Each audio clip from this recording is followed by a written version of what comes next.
Hey guys, आप सुन रहे थे मेरे साथ हाँ ये मोहब्बत है। हाँ ये मोहब्बत है भाग 89। लिफाफा लेकर वह आदमी जैसे ही पलटा, एकदम से कमरे की सभी लाइट्स जल उठी। आदमी की नजर सामने कुर्सी पर बैठे शख्स पर पड़ी तो उसके चेहरे का रंग उड़ गया। सामने बैठा शख्स कोई और नहीं बल्कि इंस्पेक्टर कदम्ब थे। कदम्ब कुर्सी से उठा और आदमी के सामने आकर कहा, मुझे यकीन था तुम जरूर आओगे। आखिर तुम्हें सबूत जो चुराना था, लेकिन तुम भूल गए। कानून के लिए सबसे बड़ा सबूत तो तुम खुद हो। सामने खड़े शख्स ने सुना तो अपने हाथ में पकड़े लिफाफे को देखते हुए कहने लगा, ये क्या बकवास है। कदम ने देखा तो उसके हाथ से लिफाफा लेकर उसे खोलते हुए कहा, अच्छा ये खाली है। मछली पकड़ने के लिए जैसे जाल बिछाया जाता है, वैसे ही असली गुनहगार को पकड़ने के लिए कभी कभी ऐसे छोटे मोटे सबूत बिछाने पड़ते हैं। आदमी ने देखा वह बुरी तरह फंस चुका है। उसने जैसे ही वहां से भागने की कोशिश की, कदम ने उसकी गर्दन पर हाथ मारा और आदमी बेहोश होकर नीचे जा गिरा।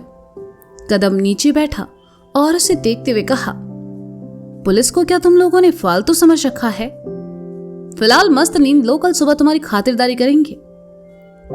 कदम ने उसे वहां रखी कुर्सी पर बिठाकर बांध दिया और कमरे का दरवाजा बंद कर बाहर निकल गए। अगली सुबह सबकी जिंदगी में एक नया सवेरा लेकर आई थी। आज छवि दीक्षित केस की आखिरी सुनवाई थी। छवि को उम्मीद थी कि उसे इंसाफ मिल जाएगा और असली गुनहगार सबके सामने होगा। विकी को भी ये उम्मीद थी और वह चाहता था कि छवि को इंसाफ मिल जाए। चोपड़ा जी और सूर्या आखिरी सुनवाई के बाद इस केस के बंद होने की उम्मीद में थे। कोर्ट में मौजूद सभी वकीलों में आज की सुनवाई चर्चा का विषय बनी हुई थी कि जिस केस को अक्षत व्यास नहीं जीत सका, उसे सूर्या कैसे जीतेगा। माहौल काफी गर्म था और हालात काफी नाजुक। सूर्या चोपड़ा जी से हाथ मिला चुका था और उसे यह केस बंद करना था, साथ ही जीतना भी था, जिससे वह अक्षत के सामने खड़े होकर उसे दिखा सके कि इस कोर्ट का असली खिलाड़ी कौन है। लेकिन अक्षत तो आज आया ही नहीं था। छवि अपनी मां माधवी और मामा के साथ कोर्ट चली आई। सिंघानिया जी और विक्की भी कोर्ट चले आए। कुछ मीडिया वाले भी वहां मौजूद थे। आज कोर्ट में भीड़ रोजाना से ज्यादा थी। केस की सुनवाई शुरू होने वाली थी। सभी कोर्ट रूम जाने लगे।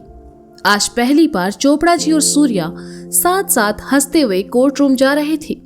तभी सचिन माथुर साहब के साथ उनके बगल से गुजरा। सूर्या ने सचिन को देखा तो कहा, अरे सचिन, क्या बात है, आज तुम्हारे वकील साहब कहीं नजर नहीं आ रहे? डर के मारे छुप गए हैं क्या? सूर्या ने जैसे ही कहा, माथुर साहब और सचिन को छोड़कर बाकी सब जोर जोर से हंसने लगे। बस करो सूर्या, एक ही केस के लिए बेचारा अक्षत व्यास कितनी बार अपनी हार देखेगा। चोपड़ा जी ने कहा तो सभी फिर से हंस पड़े। सचिन ने सुना तो उसे बहुत गुस्सा आया। वह जैसे ही कुछ बोलने के लिए आगे बढ़ा, माथुर साहब ने उसका हाथ पकड़कर नामी गर्दन हिला दी। माथुर साहब समझते थे, इसलिए उन्होंने जवाब न देकर वहां से जाना ठीक समझा। सर, आपने मुझे रोका क्यों? वो लोग अक्षत सर के बारे में कितना गलत बोल रहे थे, सुना ना आपने? सचिन ने माथुर साहब के साथ चलते हुए कहा। माथुर साहब रुके और सचिन की तरफ देखकर कहा, सचिन, कभी कभी ऐसे लोगों को जवाब देना जरूरी नहीं होता। आदमी को जब बिना मेहनत किए जीत हासिल होती है, तब उसकी बुद्धि काम करना बंद कर देती है और वह खुद को सबसे ऊपर मानने लगता है। वैसे भी ये जीत इन्हें भीख में मिली है, तो तुम्हें ऐसे लोगों की बातों पर ज्यादा ध्यान नहीं देना चाहिए। आओ चलते हैं। माथुर साहब की बात सुनकर सचिन ने आगे कुछ नहीं कहा और उनके साथ कोर्ट रूम चला आया। माथुर साहब ने जब चित्रा को वहां देखा तो कहा, तुम्हें यहां देखकर अच्छा लगा? सोचा जाने से पहले छवि को इंसाफ मिलते देख लूं। चित्रा ने फीका सा मुस्कुराकर कहा, तुम कहीं जा रही हो? सचिन ने चित्रा को देखकर धड़कते दिल के साथ पूछा। हाँ, मैं हमेशा हमेशा के लिए ये शहर छोड़कर जा रही हूं, चित्रा ने बुझे स्वर में कहा और माथुर साहब के साथ आगे बढ़ गई। लेकिन सचिन वहीं खड़ा रह गया। चित्रा की बात सुनकर सचिन का दिल टूट गया। चित्रा शायद ये बात नहीं जानती थी, लेकिन सचिन चित्रा को बहुत पसंद करता था और दिल ही दिल में उसे चाहने भी लगा था, लेकिन वह चित्रा से कभी अपने दिल की बात कह नहीं पाया। चित्रा अक्षत को चाहती है, ये जानते हुए भी सचिन ने हमेशा चित्रा का इंतजार किया, लेकिन आज चित्रा ने यह शहर छोड़ने की बात करके उसका दिल तोड़ दिया। सचिन वहीं पीछे खड़ा भीड़ में शामिल हो गया। चित्रा के सामने जाने की हिम्मत उसमें अब नहीं थी। सभी लोग कोर्ट रूम आ चुके थे, बस जज साहब का आना बाकी था। आज कटघरे में कोई नहीं था। विकी चोपड़ा जी वाली तरफ बैठा था और छवि सूर्या की तरफ। छवि ने जैसे ही विकी की तरफ देखा तो पाया विकी उसे ही देख रहा है। ये देखकर छवि का दिल धड़क उठा।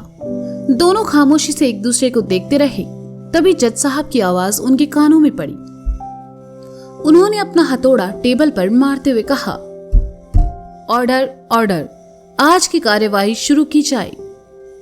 कोर्ट रूम में शांति पसर गई और सूर्या अपनी कुर्सी से उठकर आया और कहा, माय लॉर्ड, आज की कार्यवाही शुरू करते हुए मैं सबसे पहले आपका शुक्रिया अदा करना चाहूंगा, जिन्होंने इस केस को 3 दिन की मोहलत दी।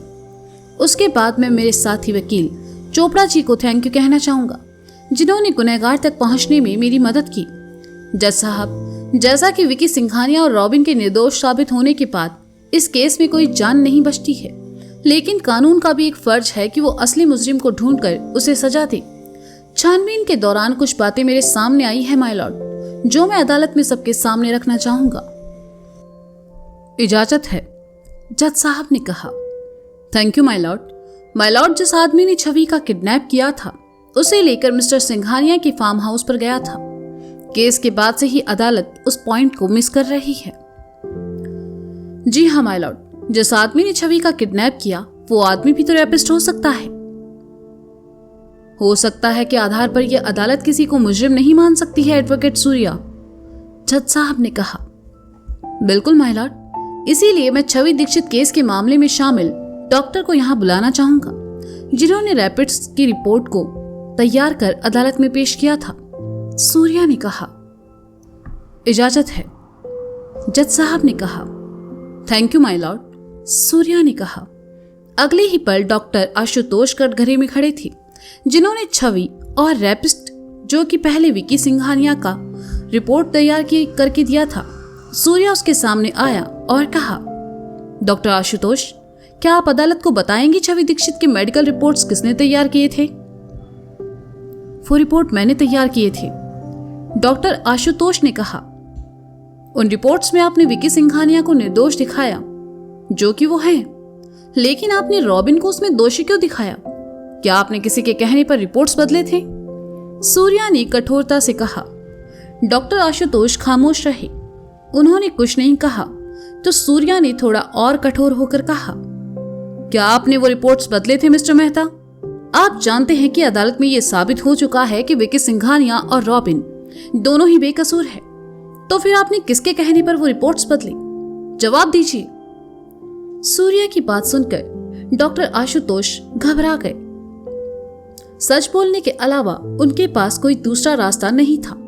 उन्होंने सूर्या की तरफ देखा और घबराए हुए स्वर में कहा, मैं उसे नहीं जानता। उस दिन वो मेरे पास आया था, उसने मुझसे कुछ पैसों की मांग की और कहा कि मैं रिपोर्ट्स में रॉबिन का नाम डाल दूं। मैं उसके बाद उससे दोबारा कभी नहीं मिला। मैं उसे नहीं जानता। जज साहब ने जैसे ही सुना पैसे लेकर एक डॉक्टर ने रिपोर्ट बदल दी तो उन्होंने अफसोस में अपना सर हिलाया। सूर्या यहाँ रुकने वाला नहीं था, इसलिए गुस्से से कहा, और उसके कहने पर तुमने रिपोर्ट चेंज कर दी? ये नहीं सोचा तुम्हारे लालच की वजह से एक आदमी को उम्र कैद की सजा हो गई? वो लड़की जो इंसाफ के लिए हर रोज अदालत के चक्कर काट रही है, उसे अब तक इंसाफ नहीं मिला। तुमने सिर्फ रिपोर्ट ही नहीं बदली बल्कि एक रेपिस्ट को बचाया है। तुम जैसे डॉक्टर्स हमारे समाज के लिए श्राप है। आई एम सॉरी, कहते हुए डॉक्टर आशुतोष ने गर्दन झुका ली। जज साहब ने अपनी फाइल में कुछ लिखा और कहा, एडवोकेट सूर्या, डॉक्टर मेहता ने रिपोर्ट में बदलाव किया, ये बात अदालत मान भी लेती है, तो इससे यह साबित कैसे हुआ कि छवि का रेप उसी किडनैपर ने किया है? जज साहब के सवाल पर अदालत में फिर शांति पसर गई। सूर्या ने जितना आसान समझा था उतना आसान ये था नहीं। सूर्या को जवाब देता इससे पहले चोपड़ा जी ने कहा, माय लॉर्ड, मैं अदालत में अपना पक्ष रखने की इजाजत चाहूंगा। इजाजत है, जज साहब ने कहा। चोपड़ा जी आगे आए और कहने लगे, माय लॉर्ड, अब तक की सुनवाई से बहुत सी चीजें पहले ही क्लियर हो चुकी है। आपसी रंजिश के चलते विकी सिंघानिया ने छवि का किडनैप करवाया। विकी से मैंने इस केस को लेकर फिर से पूछताछ की और उससे यही निष्कर्ष निकलता है कि छवि का रेप उसी किडनैपर ने किया। उसने मौके का फायदा उठाया और अपने गलत इरादों को अंजाम दिया। उसने छवि की जिंदगी तो बर्बाद की ही, साथ ही साथ गौतम सिंघानिया का नाम भी खराब किया। इस केस के चलते गौतम सिंघानिया को अब तक कारोबार में कितना नुकसान हो चुका है, साथ ही मानसिक कष्ट भी मिला है। उस किडनैपर के अलावा और कोई नहीं है जिसने ये किया है। चोपड़ा जी की बात सुनकर जज साहब कुछ देर खामोश रहे और फिर कहा, एडवोकेट चोपड़ा, एडवोकेट सूर्या, आपका मानना है कि छवि दीक्षित केस में असली गुनहगार व किडनैपर है, तो अदालत चाहेगी कि आप उन्हें यहाँ पेश करें, जिससे अदालत गुनहगार को कड़ी से कड़ी सजा देकर अपना फैसला सुना सके और इस केस को बंद कर सके। जज साहब की बात सुनकर दोनों ने अफसोस वाले भावों के साथ जज साहब को देखा और फिर सूर्या ने अफसोस भरे स्वर में कहा, माय लॉर्ड, मुजरिम को अपने किए की सजा पहले ही मिल चुकी है। आप कहना क्या चाहते हैं मिस्टर सूर्या? जरा अपनी बात को स्पष्ट करें। माय लॉर्ड, जिस किडनैपर और रैपिस्ट की यहाँ बात की जा रही है, दरअसल कुछ महीने पहले ही उसकी मौत हो चुकी है। उसने छवि के साथ जो किया, उस पछतावे में आकर उसने खुद को फांसी लगाकर खुदकुशी कर ली माय लॉर्ड, सूर्या ने कहा। सूर्या की बात सुनकर अदालत में खुसर फुसर होने लगी। छवि भी हैरान थी, लेकिन कहीं ना कहीं उसे तसल्ली थी कि जिसने उसके साथ गलत किया उसे सजा मिल चुकी है। Order, order. मिस्टर सूर्या, क्या आपके पास इसका कोई सबूत है? जज साहब ने कहा। Yes my Lord. कहते हुए सूर्या ने अपनी टेबल पर रखी फाइल उठाई और जज साहब के असिस्टेंट की तरफ बढ़ा दी। उन्होंने फाइल जज साहब के सामने रख दी। जज साहब ने फाइल देखी और सूर्या की तरफ देखा तो सूर्या ने कहा, जज साहब, जिस गाड़ी से छवि का किडनैप किया गया था, उस गाड़ी का नंबर और किडनैपर की डिटेल्स सब इस फाइल में है। साथ ही किडनैपर का डेथ सर्टिफिकेट भी मौजूद है। आई थिंक इतने सबूत काफी होंगे उसके खिलाफ। मैं अदालत को बताना चाहूंगा जज साहब कि इन तथ्यों और सबूतों के आधार पर दिलीप चौरसिया ने ही छवि का किडनैप किया और फिर उसका रेप कर उसे बुरी हालत में छोड़कर फरार हो गया। अदालत से उसे सजा नहीं मिल सकी, लेकिन ईश्वर के घर में देर है, अंधेर नहीं।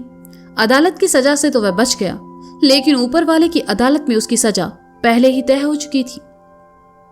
मैं अदालत से दरख्वास्त करूंगा कि छवि दीक्षित केस को अब और न खींचकर इसे बंद कर दिया जाए और छवि के बेहतर भविष्य के लिए हम सबसे जो मदद होगी हम उसके लिए करेंगे। That's all my Lord. Surya ने हाथ बांधकर पीछे हटते हुए कहा। जज साहब ने अपनी फाइल में फैसला लिखा और कहने लगे, सारे सबूतों और गवाहों को मद्देनजर रखते हुए ये अदालत। जज साहब इतना ही कह पाए कि तभी एक कड़कदार आवाज जज साहब के साथ साथ पूरे कोर्ट रूम में गूंजी, ऑब्जेक्शन माय लॉर्ड। सबने दरवाजे पर खड़े उस शख्स को देखा और अदालत में मौजूद आधे से ज्यादा लोगों के दिलों की धड़कनें बढ़ गई और जज साहब के होंठों पर मुस्कान तैर गई। हाँ, वैसे ही जैसे आप लोगों के होंठों पर मुस्कान तैर गई है ये ऑब्जेक्शन सुनकर। पर क्या आप जानते हैं कि ये ऑब्जेक्शन किसने किया है? ये इतना भी मुश्किल नहीं है और मुझे पता है कि कमेंट सेक्शन में बस एक ही नाम आने वाला है। तो क्या कहते हैं आप लोग, किसने किया है जज साहब को ऑब्जेक्शन? तो मिलते हैं अगले भाग के साथ। तब तक के लिए सुनते रहिए हाँ ये मोहब्बत है मेरे साथ।